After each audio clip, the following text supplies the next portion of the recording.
अकोल्यात एक धक्कादायक प्रकार समोर आलाय। स्वस्त धान्य मिळण्यासाठी शासनाकडून दुकानांची निर्मिती करण्यात आली होती। या योजनेतील धान्याची शासकीय गोदामातून 200 पोती धान्य चोरीला गेल्याची घटना अकोट तालुक्यात समोर आली आहे। गोदामपाल मंगेश मेश्राम याला या प्रकरणामुळे निलंबित केले, तर या घोटाळ्यात सरकारी अधिकाऱ्यांचा हात असल्याचा आरोप शिवसेनेचे माजी आमदार संजय गावंडे यांनी केला आहे। मर्जीतील दुकानदारांना कागदोपत्री दाखवून हिशेब जुळवण्याचा प्रयत्न केला गेलाय।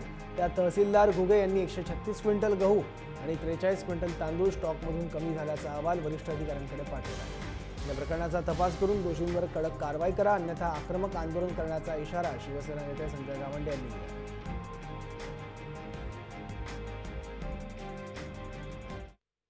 200 क्विंटल धान्याचा जो अपहार झाला ते हिमनगरच्या एका टोकासारखं आहे। आज अकोटसारख्या एका शहरात आजपर्यंत लाखो क्विंटलचा अपहार झालेला आहे, परंतु अशा संबंधित प्रकरणात फक्त कनिष्ठ कर्मचाऱ्यांना निलंबित करून वरचे अधिकारी स्वतःला शाबूत ठेवत असतात आणि हा फसवणुकीचा प्रकार असल्यामुळे यावर फौजदारी गुन्हेसुद्धा दाखल झाले पाहिजे। ही शिवसेनेची मागणी आहे आणि जर झाले नाही तर आम्ही आमच्या संघटनेतर्फे निश्चितच आंदोलन उभं करू।